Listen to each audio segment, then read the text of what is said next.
اگر دولت لٹانے کا شوق ہے تو معاشرے میں پھیلے ہوئے دکھ دیکھو، یتاما مساکین پہ دولت لٹاؤ تاکہ تم خدا کی رحمتوں کے مستحق ٹھہرو۔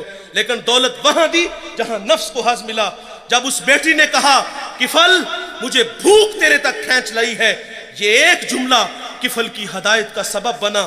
دل کے آئینے پہ چوٹ لگی، کفل رونے لگا، ہاتھ جوڑ کے کہتا ہے بہن مجھے معاف کر دے، تو جس عزت سے آئی ہے اسی عزت سے واپس گھر چلی جا، اور میرے لیے دعا کر کہ میں بڑا ہی کتا انسان ہوں، اللہ مجھے معاف کر دے۔ وہ بیٹی گھر چلی گئی اور ادھر تقدیر کا قلم چل گیا۔ اسی رات کفل کو موت آ گئی۔ صبح ہوئی تو زمانے نے کفل کی دیوار پہ یہ لکھا ہوا پڑا تھا کہ اللہ نے کفل کو معاف کر دیا ہے۔ وہ معاف کر کے راضی ہوتا ہے۔ بھائی ہمیں بھی آدر ڈالنی چاہیے۔ حضور کی خدمت میں ایک خاتون آئی اور عرض کرتی طہرنی یا رسول اللہ، طہرنی یا رسول اللہ، طہرنی یا رسول اللہ، طہرنی یا رسول اللہ۔ 4 دفعہ کہا آقا مجھے پاک کیجئے، آقا مجھے پاک کیجئے، آقا مجھے پاک کیجئے، آقا مجھے پاک کیجئے۔ حضور نے اس کا جرم پوچھا تو اس نے کہا کہ میں شادی شدہ ہوں، مجھ سے زنا کا ارتکاب ہوا، میرے پیٹ میں بچہ ہے۔ اور یہ حضور سے جب اس نے عرض کیا تو حضور فرماتے ہیں یہ گناہ تو نے کیا ہے، اس کی سزا بھی تیرے لیے ہے، اس بچے کا کوئی قصور نہیں۔ حضور نے اس کو مہلت دی، اس نے بچے کو جنم دیا، پھر 2 سال اس کو دودھ پلایا۔ 2.5 سال بعد حضور کی خدمت میں حاضر ہے، اس کو سنگسار کیا گیا، پھر خود حضور نے جنازہ پڑھا۔ حضرت عمر رضی اللہ تعالیٰ عنہ عرض کرتے ہیں آقا یہ بڑی بدکار عورت تھی، تو میرے نبی فرماتے ہیں عمر اس خاتون نے ایسی سچی توبہ کی ہے، اگر اس کی توبہ کا 10واں حصہ اہل مدینہ میں بانٹ دیا جائے تو اللہ تعالیٰ سب کی مغفرت فرما دے۔ لیکن ہمارا حال کیا ہے؟ اگر غلطی ہو جائے تو ہم معافی نہیں کرتے۔ یار مثال کے طور پہ بندہ گناہ چھوڑ کے مسجد میں ہی آنا ہے نا اس نے، تو ہم کہتے ہیں لو 100 چوہے کھا کے بلی حج نو چلی، او پائی تینو مسجد راکی نے وہایا، اسی اللہ نے جس اللہ نے تمہیں دکھایا ہے۔ کبھی ہم کہتے ہیں چور چوری چھوڑ دیتا ہے، ہیرا پھیری نہیں چھوڑتا، جوتے چرانے آئے ہو۔ وہ یار وہ آ گیا ہے، مسجد کی آبادی کا سبب بنا ہے، ہمیں خوش ہونا چاہیے تھا۔ میں شکر گڑھ باؤنڈری پہ ایک گاؤں میں حاضر ہوا تو وہاں جو محلے کی مسجد تھی نا، وہاں نماز تو بڑی دور کی بات ہے، اذان پڑھنے کے لیے کوئی بندہ نہیں ملتا تھا۔ یہ مسجدوں کی حالتیں ہیں۔ اقبال جب اندلس گیا، کرتبہ مسجد جس کے 1400 ستون ہیں، اسے اجڑا دیکھا تو اقبال وہاں پھوٹ پھوٹ کے رویا تھا کہ رو رہی ہے آج ایک ٹوٹی ہوئی مینا اسے، کل تلک جس ساکی کے گردش میں پیمانے رہے، خیر تو ساکی سہی مگر پلائے گا کسے، اب نہ میں کش باقی رہے نہ میں خانے رہے۔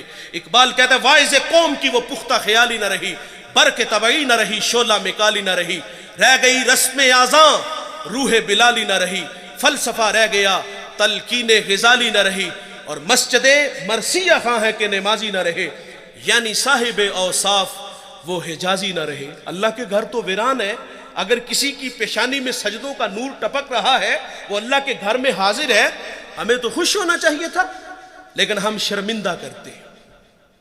جب اللہ معاف کر دیتا ہے تو ہمیں بھی عادت ڈالنی چاہیے۔